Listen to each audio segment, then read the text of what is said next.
Welcome to my channel, Lobby 22. Hold on because it's going to be something incredible.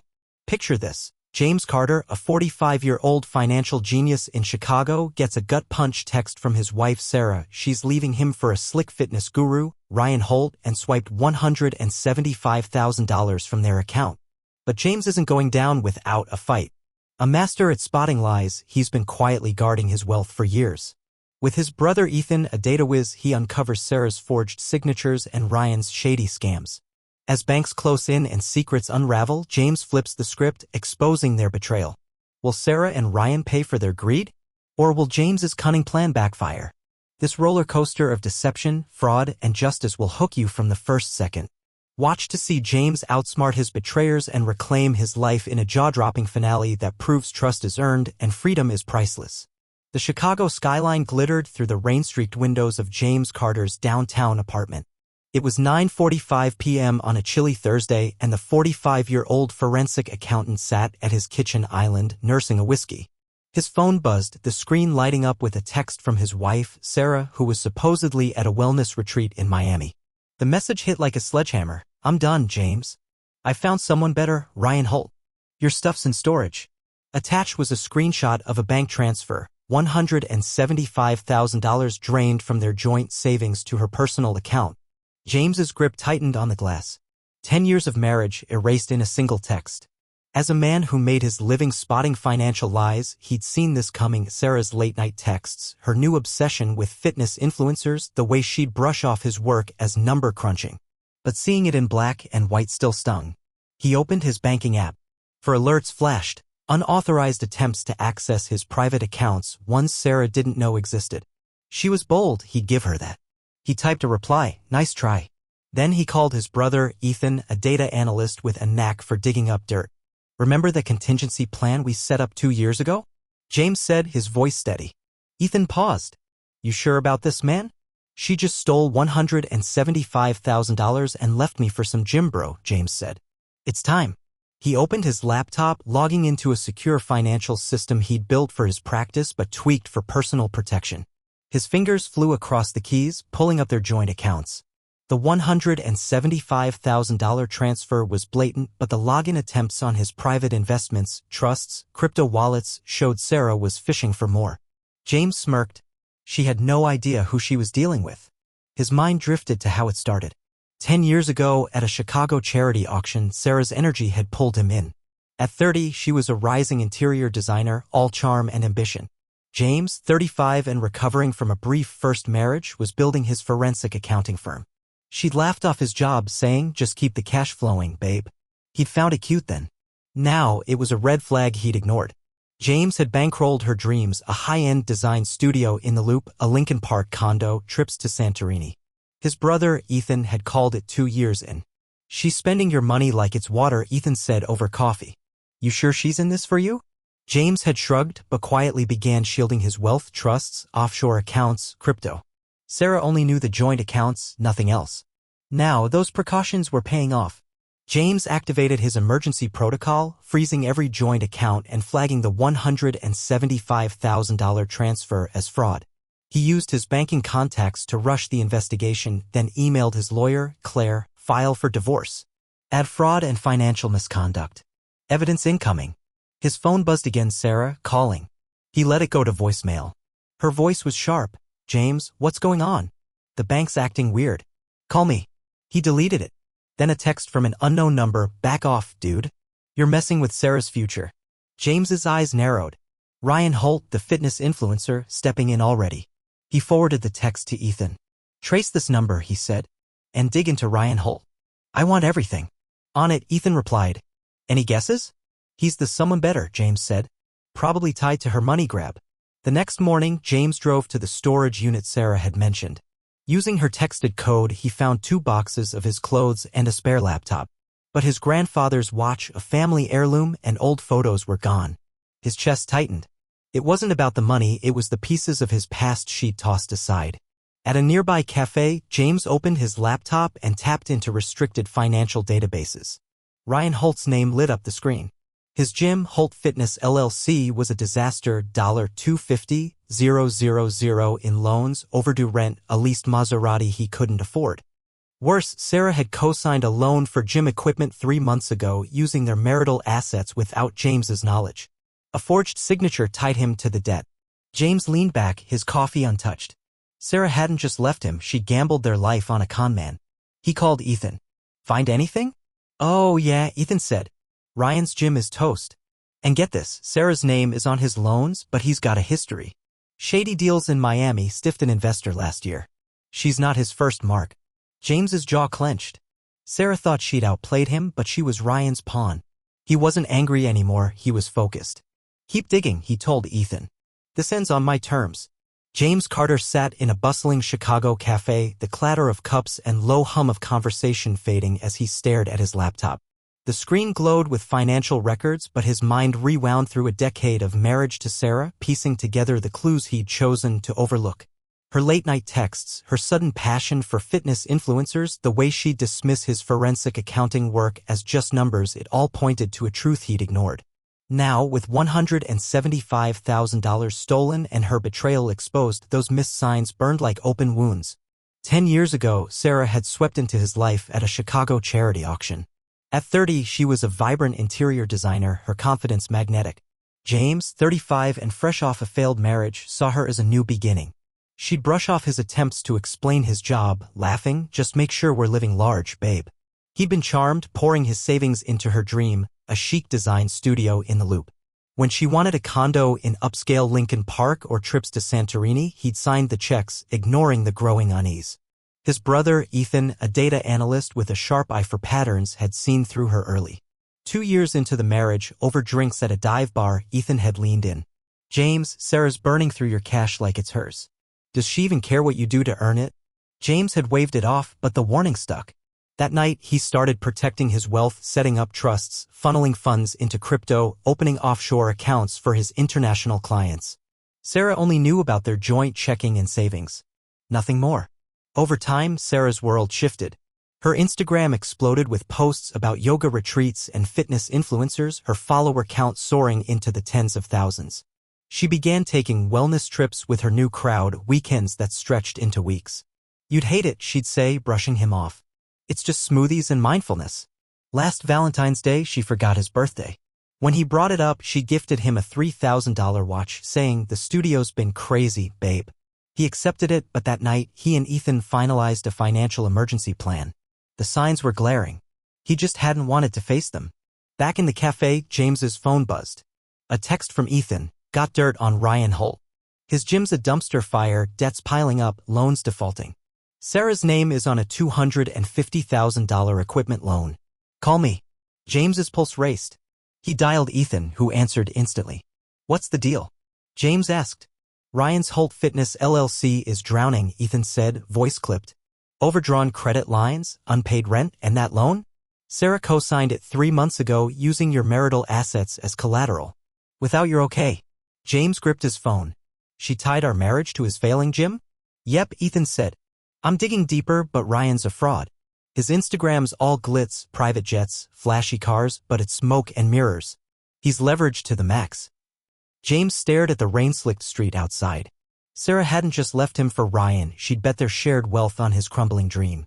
He thought of his grandfather's watch, a family heirloom missing from the storage unit she'd sent him to. It wasn't the money that hurt, it was the erasure of his past. He pulled up Ryan's Instagram. The guy was pure show, tanned, chiseled, grinning in front of a sleek gym with inspirational quotes on the walls. Photos of Sarah appeared in his posts, her in designer activewear, beaming at some retreat. James's stomach twisted. He clicked a recent post, Ryan and Sarah, arms around each other, captioned, chasing dreams together. It was dated a week ago while Sarah was supposedly in Miami with friends. James closed the app and called his lawyer, Claire. Push the divorce filing, he said. Add fraud. Sarah's using our assets to bankroll her new guy's business. Send me the evidence, Claire said. If she signed loans without your consent, that's a slam dunk for misconduct. James emailed Claire the loan documents Ethan had pulled. His mind churned. Sarah had been siphoning money for months, maybe longer, thinking he wouldn't notice. But noticing was his job. He drove to his office, a quiet suite in Chicago's financial district. His assistant, Mia, looked up, surprised. Thought you were taking a break, James? Plans changed, he said, heading to his desk. He logged into his financial system and checked the joint accounts. Sarah had tried accessing them again 6 attempts in the last 10 hours, all blocked. A new alert popped up. She'd tried to list their Lincoln Park condo for sale, using it as collateral for a new loan. Denied. James smirked. She was scrambling. His phone buzzed Sarah's name. He let it go to voicemail. Her message was frantic. "James, what's happening? My cards are dead and the bank's asking questions. Call me." He deleted it. Then another text from Ryan's number. "You're screwing with Sarah's life. Back off or you'll regret it." James stared at the text, a cold edge settling in. Ryan was bold, stepping into the fight. He forwarded it to Ethan. "Trace this," he said. "I want everything on this guy." "Already on it," Ethan replied. "He's using a burner phone to text Sarah, too. Looks like they're planning to move more money before the bank catches up." "Let them try," James said. "They're out of moves." He leaned back, glancing at a photo on his desk, their wedding day, Sarah radiant under a Chicago sunset. It was the last photo of them he hadn't packed away. He'd ignored the signs too long, her retreats, her forgotten promises, the way she'd stopped asking about his life. He'd built their world and she'd used it to fund her escape. But James wasn't the type to fold. Sarah thought she'd outsmarted him. She was about to learn how wrong she was. James Carter stood in his Chicago office, the city's skyline a blur of steel and glass through the rain. His laptop screen burned with evidence of Sarah's betrayal. Not only had she stolen $175,000 from their joint account to fund her lover Ryan Holt's failing gym, but she'd forged his signature on a $250,000 loan for Holt Fitness LLC, tying their marital assets to Ryan's debts without his consent. As a forensic accountant, James lived for spotting lies. Now he'd used that skill to dismantle Sarah's scheme. He opened his secure financial system, fingers moving with surgical precision. A few clicks locked every joint account and canceled their credit cards. Alerts flooded in. Sarah had tried accessing the accounts 8 times overnight, each attempt blocked. He flagged the $175,000 transfer as fraud, using his banking contacts to expedite the investigation. Then he emailed his lawyer, Claire, attaching the loan documents his brother Ethan had unearthed. "File for divorce and fraud today," he wrote. "She forged my signature. Nail her." Claire called back in minutes. "This is rock solid, James," she said, her tone sharp. "Forging your signature on a loan using marital assets? That's criminal. The bank will jump on this." "Make it fast," James said. "I want her to feel the pressure." He hung up and checked Ethan's latest message, a detailed report on Ryan Holt. Holt Fitness was a financial disaster, $350,000 in debt, including unpaid rent, maxed-out credit lines, and a leased Maserati Ryan couldn't afford. Sarah's name was on the $250,000 equipment loan, but Ethan had found more. A small business loan from 5 months ago, co-signed by Sarah, listed James as a joint guarantor with a forged signature. James's blood ran cold. Forgery wasn't just reckless, it was a felony. He forwarded the report to Claire. "Add this to the filing," he said. "And push for an emergency asset freeze. She's not touching another dime." He drove to a diner to meet Ethan, who was already there, laptop open. "You look like you're ready to burn it all down," Ethan said, smirking. "Not burn," James replied, sliding into the booth. "Dismantle. What else you got?" Ethan turned his screen. "Ryan's a con artist. His gym's a front, Instagram posts scream success, but he's missed 4 rent payments. The bank's ready to seize his equipment. And that loan Sarah signed? It's in default. They're coming for everything." James nodded, his mind racing. "And the forgery?" "Obvious," Ethan said. "I compared it to your digital signature from old contracts. It's a bad fake." She was desperate. Desperate or manipulated, James thought. Sarah had always chased the spotlight, but tying their marriage to Ryan's sinking ship was a new low. He remembered their early days, her laugh at their wedding, the way she'd made him feel alive. Now she was erasing him for a fraud. His phone buzzed Sarah again. Her voicemail was panicked. "James, what the hell? The bank froze everything. Call me." He deleted it. Then another text from Ryan's number. "You're screwing us over. Stop or you'll be sorry." James showed Ethan the text. "He's getting cocky," he said. "Or scared," Ethan replied. "I traced his burner phone. He's texting Sarah, planning to shift more money before the bank catches them." "They're too late," James said, a cold edge in his voice. Back at his office, James checked his financial system. Sarah had tried to open a new credit line, this time using their Lincoln Park condo as collateral, denied thanks to his freeze. Another alert showed she'd attempted to sell the condo online. Blocked. Claire called again. The bank's escalating the fraud case, she said. They've got the forged documents. If this holds, Sarah could face charges. James didn't want her in prison, just out of his life. But the threat of charges was leverage. Push the asset freeze, he told Claire. And let her lawyer know we've got more. He leaned back, staring at a wedding photo on his desk, Sarah glowing under Chicago's skyline. That smile had once been his world. Now it was a lie. He'd ignored the signs, her wellness retreats, her new influencer friends, the forgotten birthdays. He'd built their life, and she'd used it to fund her escape. Ethan texted, "Big find. Ryan scammed an investor in Miami 2 years ago, took $100,000 and ghosted." Sarah's just his latest mark. James's jaw tightened. Ryan wasn't just a failing entrepreneur, he was a predator. Sarah thought she'd found a better life, but she'd been played. For a moment, he felt a flicker of pity. Then he remembered his grandfather's watch, the family photos she'd discarded. The pity vanished. He called Claire. "Add Ryan's history to the file," he said. "He's got a pattern. If Sarah's tied to him, she's in deeper than she thinks." "Done," Claire said. "Emergency hearings tomorrow. The court will lock down all marital assets until the divorce is settled." Sarah's cut off. James hung up, glancing out at the rain-soaked city. His grandfather's words echoed from years ago over a fishing trip, "Protect what's yours, James." Trust is a luxury. He'd failed to listen then, but not now. His phone lit up, Sarah calling again. He let it ring, watching the screen until it went dark. Then a new text from Ryan, "You're done, Carter?" "I know people." James smirked, forwarding it to Ethan. Ryan was desperate, and desperate people made mistakes. Sarah thought she'd outsmarted him, but the game was already over. They just didn't know it yet. James Carter stood in the sleek lobby of his Chicago office, the city's pulse muffled by glass walls. It was Monday, for days since Sarah's text had gutted him, announcing she was leaving for fitness influencer Ryan Holt and stealing $175,000 from their joint account. James, a forensic accountant, had struck back hard, freezing their accounts and exposing Sarah's forgery on a $250,000 loan for Ryan's failing Holt Fitness LLC. Now, as he prepped for the next move, his assistant, Mia, buzzed the intercom. "James, Sarah's here." "She's upset." He exhaled and walked to the lobby. Sarah stood there, designer yoga outfit pristine, her smile a forced mask of charm. "James, we need to talk," she said loudly, glancing at the receptionist. "The bank's made a mistake. Our accounts are frozen. Fix it." James kept his voice low, calm.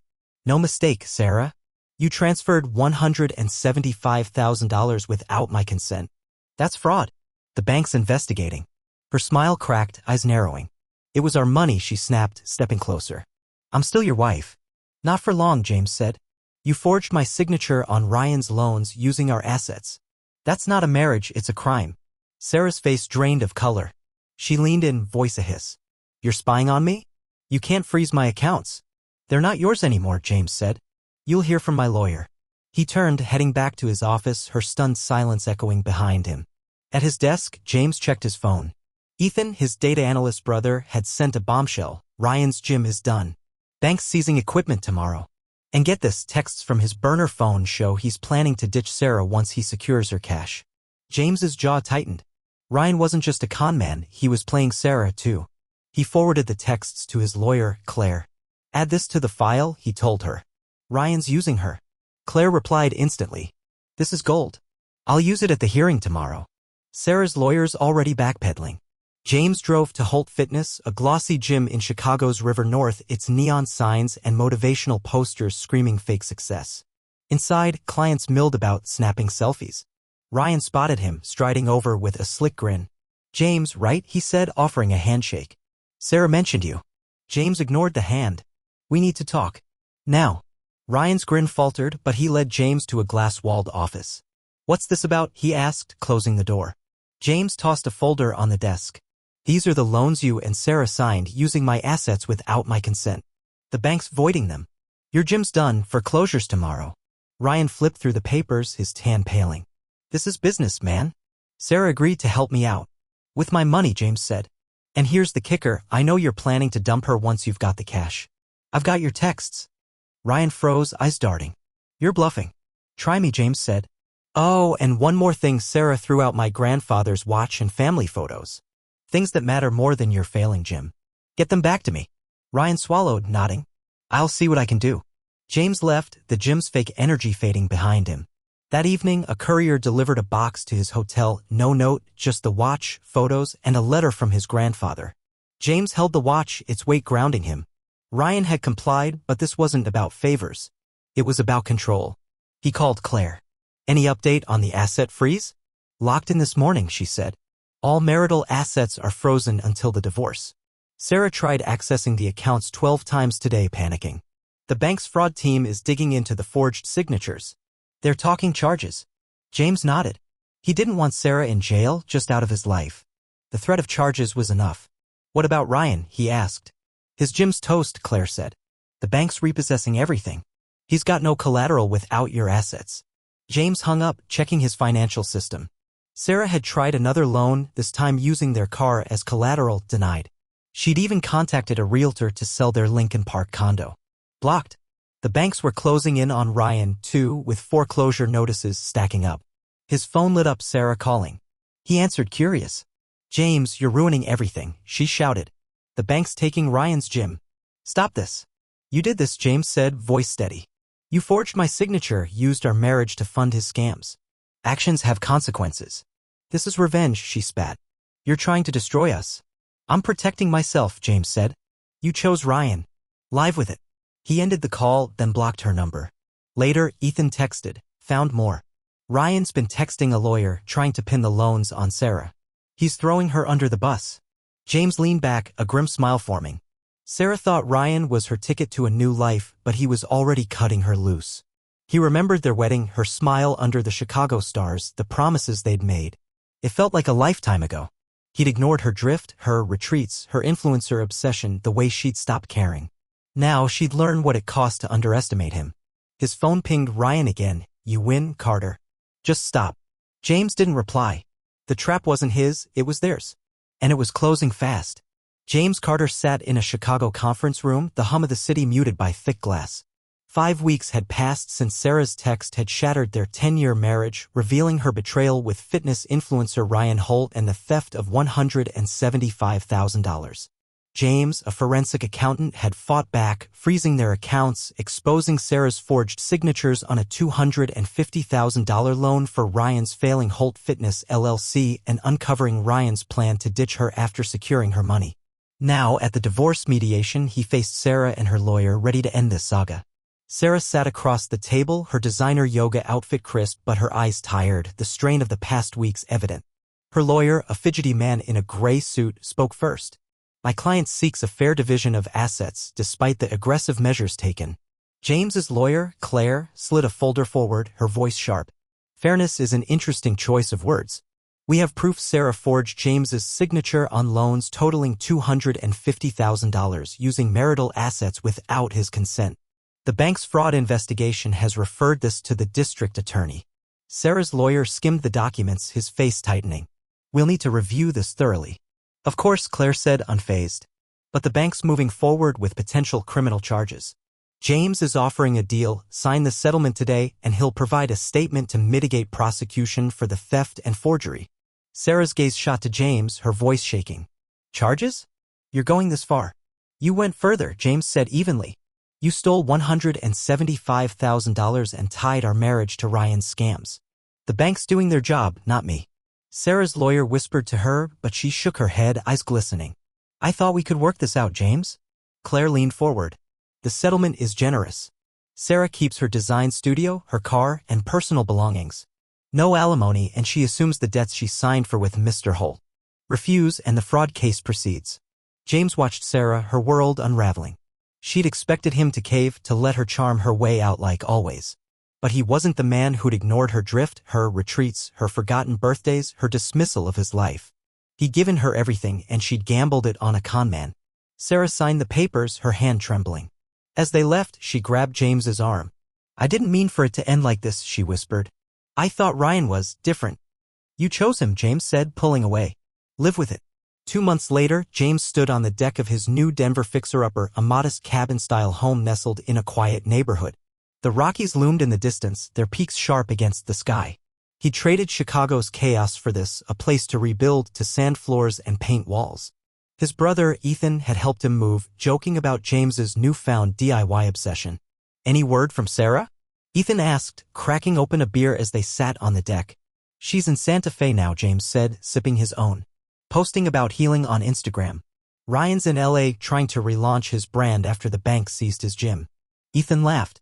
You could have buried her, you know? The forgery alone was enough. No point, James said, shrugging.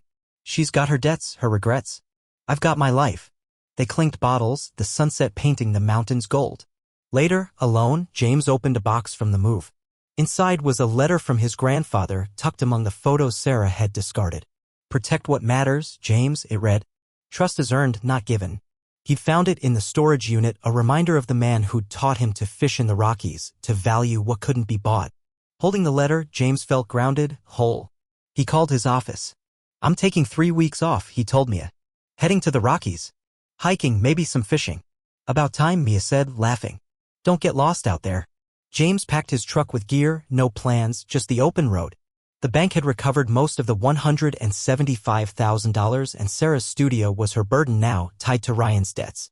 Ryan, true to Ethan's findings, had cut her loose when the gym collapsed, texting her lawyer to pin the loans on her. She'd been his mark, just as Ethan predicted. Driving west, James felt the weight of the past lift. Sarah had tried to erase him, but he'd turned the tables, not with vengeance, but with precision. The law had done its work, her fraud exposed, Ryan's empire gone. James wasn't a victor or a victim. He was free. The Rockies rose ahead, vast and unyielding. He turned up the radio, a folk song filling the cab. Chicago faded in his rearview along with the life he'd built for Sarah.